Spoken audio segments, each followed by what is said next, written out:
Hello friends, welcome back to my channel Genius Grid.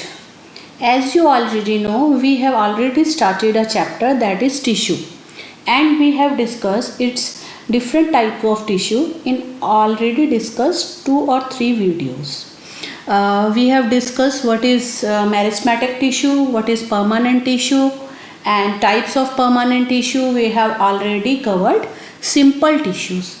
Simple tissues में what is parenchyma, what is sclerenchyma and collenchyma. In this video, I am going to discuss a type of simple tissue that is a protective type of tissue. What is protective tissues?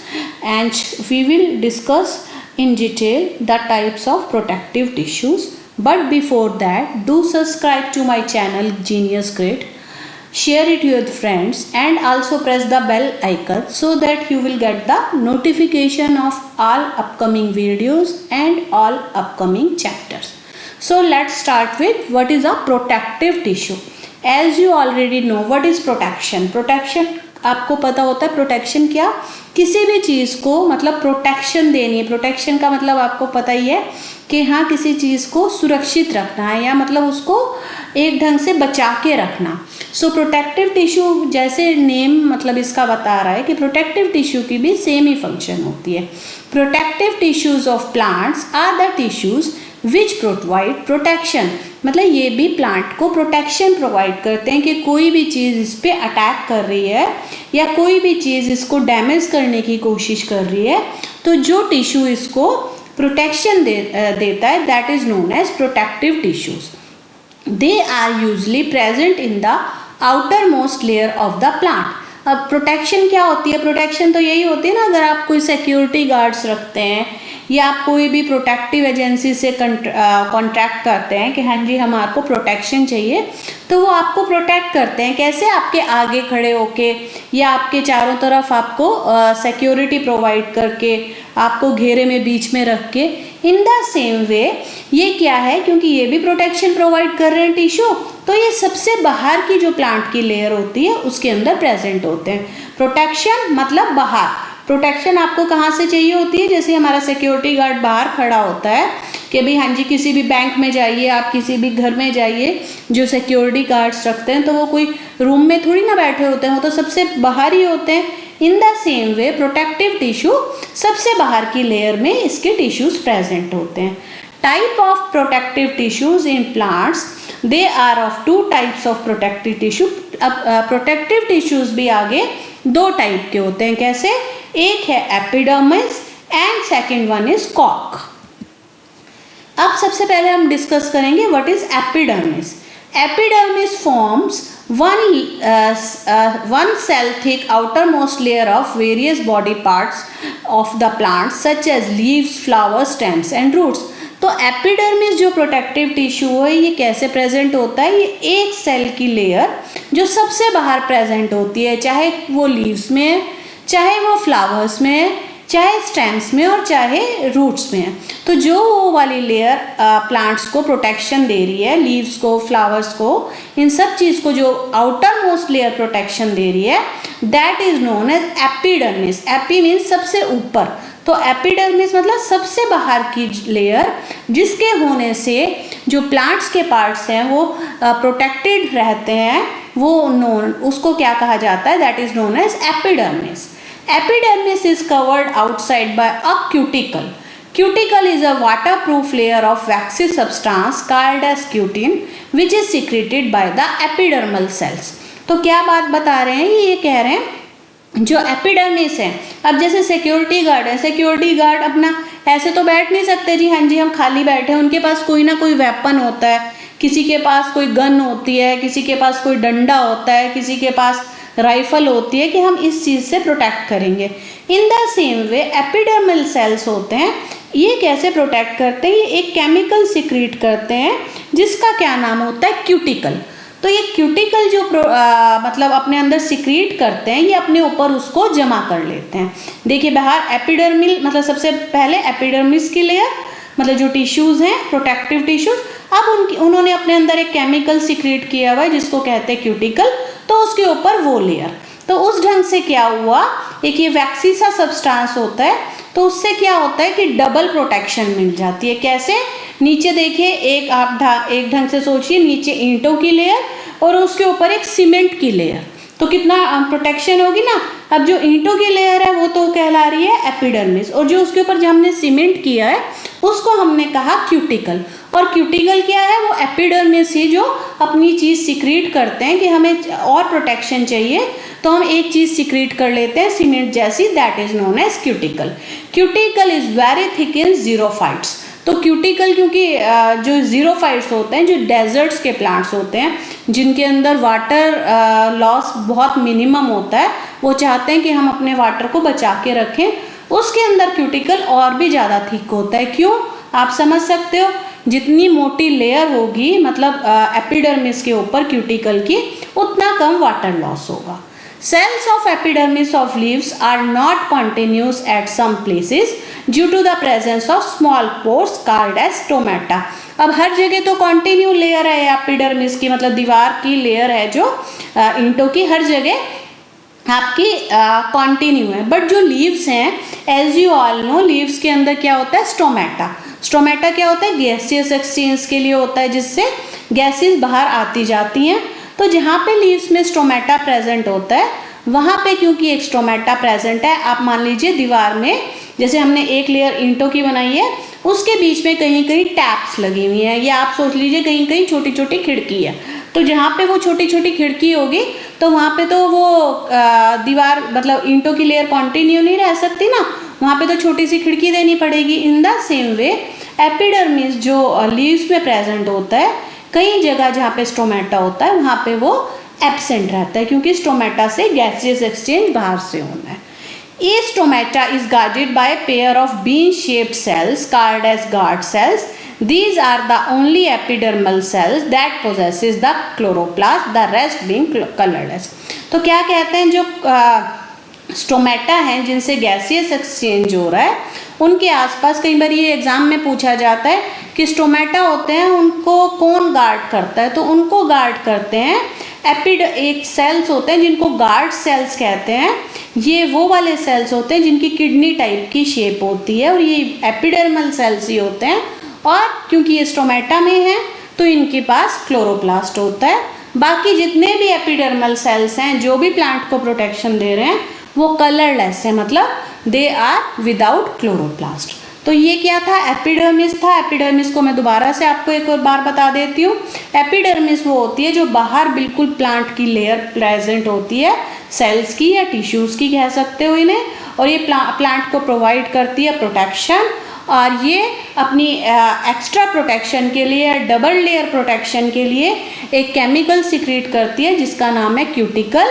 और cuticle एक थिकी वैक्सीड type का substance होता है, चिपचिपा सा, जिसके कारण plant को डबल प्रोटेक्शन मिलती है।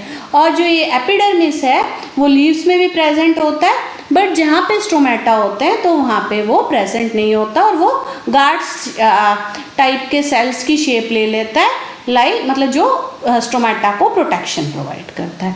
तो ये हमारा एपिडर्मिस था।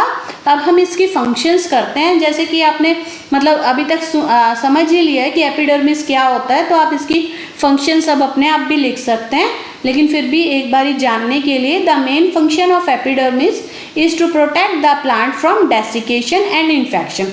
तो प्रोटेक्शन का क्या मतलब है कि प्लांट को कोई डैमेज ना हो, ये इसके अंदर कोई टूट फूट ना हो, और इसको कोई बाहर की चीज़ें इन्फेक्ट ना करें, मतलब प्रोटेक्शन दे रहा है।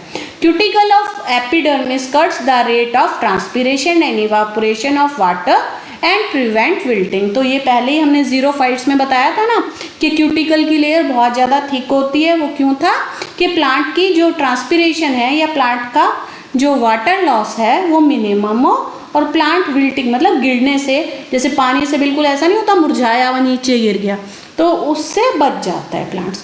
Stomata in epidermis allow gaseous exchange to occur during the photosynthesis respiration. तो बताया है जो स्टोमेटा के आसपास एपिडर्मिस सेल्स होते हैं किडनी शेप के, जिनको हम क्या कहते हैं? Guard cells. वो क्या करते हैं? वो गैसियस एक्सचेंज में, मतलब कार्बन डाइऑक्साइड छोड़ने में, ऑक्सीजन लेने में हेल्प करते हैं। Stomata also helps in transpiration, तो ये हमें पता ही है स्टोमेटा की क्या फंक्शन है। स्टोमेटा की फंक्शन होती है गैसियस एक्सचेंज और ट्रांसपीरेशन, मतलब वाटर ड्रॉपलेट्स को बाहर फेंकना, मतलब ट्रांसपीरेशन करना, तो स्टोमेटा उसमें भी हेल्प करता है। तो ये सारी आपकी फंक्शन थी एपिडर्मिस की। एपिडर्मिस क्या है? एक प्रोटेक्टिव टिश्यू है और ये प्लांट के लिए बहुत ज़्यादा जरूरी है। अब सेकंड टाइप का जो प्रोटेक्टिव टिश्यू है उसका नाम है कॉर्क, और इसको हम क्या कहते हैं? दूसरा नाम phellum. In older roots and stem tissues at the periphery become cork cells और phellem cells। तो क्या कह रहा है, जो बहुत थोड़े बड़े हो जाते हैं ना प्लांट्स, एजेड जिनको कहते हैं, रूट्स और स्टेम में जो बाहर का बिल्कुल पोर्शन होता है वो बिल्कुल ऐसा, आपने कई बार, अभी मैं आपको एक पिक्चर दिखाऊंगी, ये देखिए, ये देखा ना आपने प्लांट, ये वाली चीज़ जो बिल्कुल ऐसी हार्ड हो जाती है, बिल्कुल डेड टाइप की हो जाती है, इसको क्या कहते हैं? Cork cells. Cork is made up of dead cells with thick walls and do not have intercellular spaces. अब ये हार्ड ही इतना है, इस बेचारे के अंदर क्या इंटरसेलुलर स्पेसिस होंगी? Intercellular spaces as you all know are the spaces in between the cells. तो कहते हैं कॉर्क सेल्स हैं जो वो बिल्कुल डेड होते हैं और इनके बीच में कोई भी इंटरसेलुलर स्पेसिस नहीं होते, और ये इतना थिक हैं, क्योंकि मतलब आपको दिख रहा है ना कितना थिक है ये चीज़, मतलब तो इनके बीच में बिल्कुल भी थिक वॉल्स, मतलब इनकी जो वॉल्स होती हैं ना सेल्स की, बहुत ही ज़्यादा थिक होती हैं। The cells were in cork deposit waxy substances called as suberin. तो ये एक बहुत इंपॉर्टेंट चीज़ है। जैसे कि एपिडर्मिस हमारा क्या सिक्रेट कर रहा था? वो क्यूटिकल सिक्रेट कर रहा था। इन द सेम वे जो कॉर्क है, कॉर्क भी एक वैक्सी सब्सटेंस सिक्रेट करता है जिसको हम किस नाम से जानते हैं? सुबेरिन।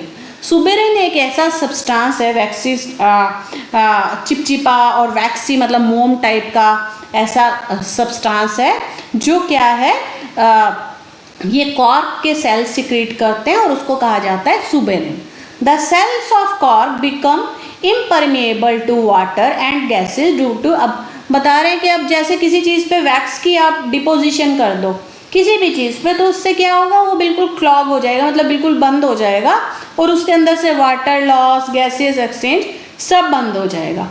तो जैसे कि अब सुबेरिन इन्होंने सिक्रीट किया है कॉर्क सेल्स जो डेड सेल्स थे, तो उससे क्या होता है कि जो बाहर की लेयर है जो ये डेड टाइप की दिख रही है, इसके अंदर से ना तो गैसेस एक्सचेंज होता, ना कोई वाटर का एक्सचेंज होता, और वैसे भी इसमें ज़रूरत नहीं है क्योंकि ये डेड सेल्स हैं।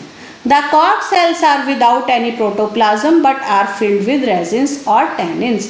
तो कहते हैं कि जो, क्योंकि ये डेड सेल्स हैं तो इनके अंदर ना तो कोई प्रोटोप्लाज्म होता ना कोई चीज़ होती, बट हाँ क्योंकि ये सुबेरिन टाइप की वैक्स टाइप की डिपोजिशन करते हैं तो इनके अंदर रेजिन्स और टैनिन्स, रेजिन्स भी एक कई बारी मतलब हमने बचपन में देखा है, जैसे ये प्लांट को ना कई बार आप छुओ तो आपके हाथ में एक chip chip chip chip type की गोंद टाइप की सी चीज़ आती है, तो वो वाले जो ये सेल्स हैं कॉर्क के, वो ये रेजिन्स और टैनिन नाम की केमिकल्स को सिक्रीट करते हैं जो कि प्लांट को एक्स्ट्रा प्रोटेक्शन देते हैं, क्योंकि ये चिपचिपे हैं, ये प्लांट पे डिपॉजिट होते रहते हैं, तो प्लांट बिल्कुल ही ओवर प्रोटेक्टेड हो जाता है कि उसके अंदर ना तो पानी घुस सकता ना कोई गैस घुस सकती, मतलब बिल्कुल कहोगे ना आपके वाटर प्रूफ एक ढंग से शील्ड बन जाती है उसके अंदर।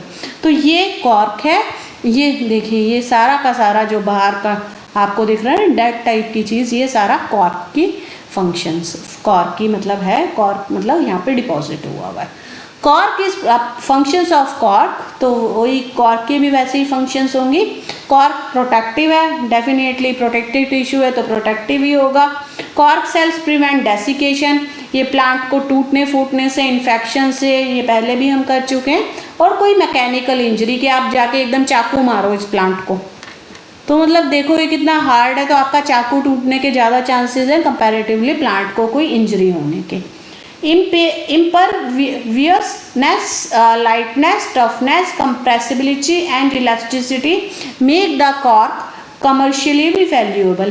तो जो ये कॉर्क है बाहर का, ये इम्पीरियस बिल्कुल, मतलब इसके अंदर कोई भी पानी नहीं घुस सकता, हाईली लाइट है, ये टफ होता है बहुत ज़्यादा, मतलब हार्ड होता है, और इसको कंप्रेसिबिलिटी और इसकी इलास्टिसिटी, अब आपने देखा है ये शटल कॉक्स होती हैं जो शटल कॉक्स के ऊपर की अब तो प्लास्टिक की आने लगी, लेकिन जो नॉर्मल वैसे वाली होती हैं फेदर्स वाली, तो उसके ऊपर की जो मुंडी कहते हैं, जो उसका सिरसा होता है बना हुआ, वो एक कॉर्क का ही बना होता है। अगर आप उसको छू के देखो तो वो क्या होता है, बिल्कुल सॉफ्ट सा होता है, लेकिन हार्ड भी होता है, कंप्रेसिबल भी होता है और टफ होता है।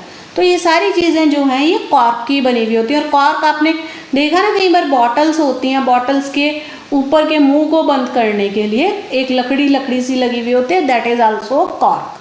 Cork is used for insulation as shock absorber in linoleum. तो कॉर्क क्योंकि मतलब टफ है और लाइट है और मतलब इलास्टिसिटी है इसके अंदर, और ये क्या है, इम्परमिएबल टू वाटर है, तो ये कई बार क्या है, ये इंसुलेशन मतलब किसी चीज़ को प्रोटेक्ट करने में, और शॉक एब्जॉर्बर इन लिनोलियम के मतलब लिनोलियम जो होता है उसमें एक शॉक एब्जॉर्बर का काम करता है, और इंसुलेशन मतलब किसी भी चीज़ को ये प्रोटेक्शन देता है। तो कॉर्क की यही फंक्शंस है। तो ये सारा जो पार्ट था वो था प्रोटेक्टिव टिश्यू का। प्रोटेक्टिव टिश्यू हमने दो टाइप के पढ़े, एक एपिडर्मिस जो क्यूटिकल सिक्रेट करता है बाहर का, बिल्कुल प्रोटेक्टिव लेयर होती है। सेकंड वन इज कॉर्क जो डेड पार्ट होता है प्लांट का, और जो प्लांट को वाटर प्रोटेक्टेड और मैकेनिकल इंजरीज प्रोटेक्टेड, ये सारी चीज़ों से प्रोटेक्टेड रखता है, दैट इज़ अ कॉर्क। तो ये दोनों प्रोटेक्टिव टिश्यू थे, और यहाँ पे हमारे ये सिंपल टिश्यू के टाइप्स ख़त्म हो जाते हैं, और हम नेक्स्ट लेक्चर में करेंगे कि हमारा कॉम्प्लेक्स परमानेंट टिश्यूज़ क्या होते हैं। और कॉम्प्लेक्स परमानेंट टिश्यू थोड़ा सा हम डिटेल में करेंगे क्योंकि उसके भी बहुत सारी टाइप्स हैं। तो that's all for today's video. Have a good time, bye.